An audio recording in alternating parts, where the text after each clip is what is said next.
Hello and welcome to the 5th episode of the Real Pulse Expert video. This is the second part of the property related insurance matters video, where we'll talk about the methodology we adopt when we are carrying out our assessments or valuations, including our data collection, data analysis, and thereafter we'll touch on the pitfalls. So Simphiwe, when we carry out our site inspections, we record various construction attributes, including the use type. For example, take an industrial building.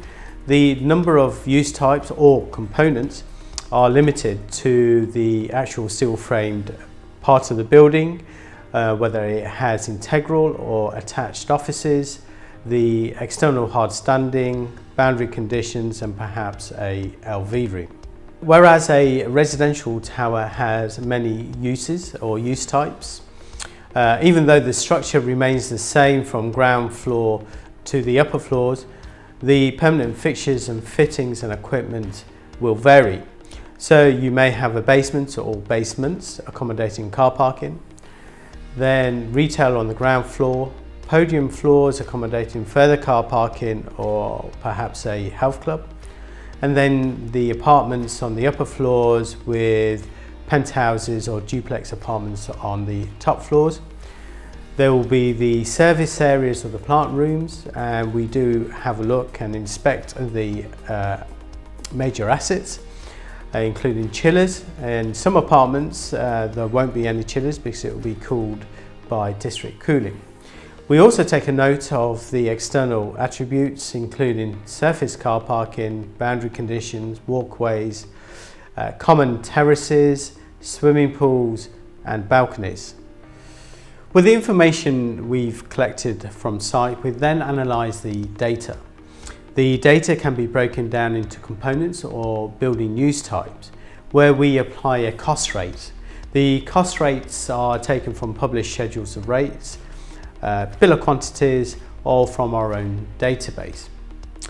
We then look at the location factor, because there are some buildings that are not easily accessible for construction vehicles, or maybe in close proximity to neighbouring buildings, whereby we would have to add on a further cost for safeguarding.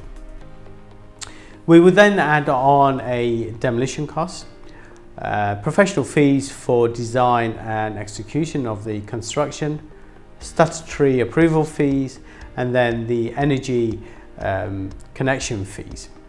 With all these costs, will then provide us with a net cost, and then we always advise our clients to add on the VAT, or we would add on the VAT for them. This is because in the UAE, VAT is chargeable but not recoverable. In respect of machinery and business assets valuations or assessments, we provide a similar approach on our methodology. Simphiwe, perhaps you can touch on this.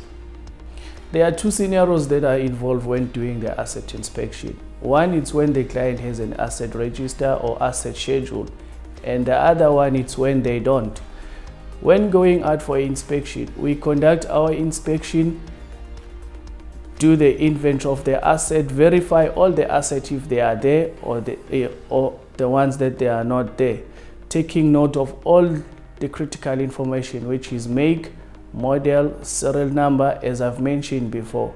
We also take note of the status of the asset, if the asset is still being used or not in use. In some cases, you find the asset that are being mentioned in the asset register, whereas the asset is not there, it has been scrapped or has been sold. With regards to report preparation, there are two methods that are involved, which is reproduction cost and replacement cost. Reproduction cost relies on inflation, which is indexing. Replacement cost is when we rely on the information that we receive from the suppliers and manufacturers. There are many factors that are involved when we're doing our financial analysis. We look at the technology that is out there in the market. Oil industry and gas is changing. Construction industry is also changing. I'll make an example.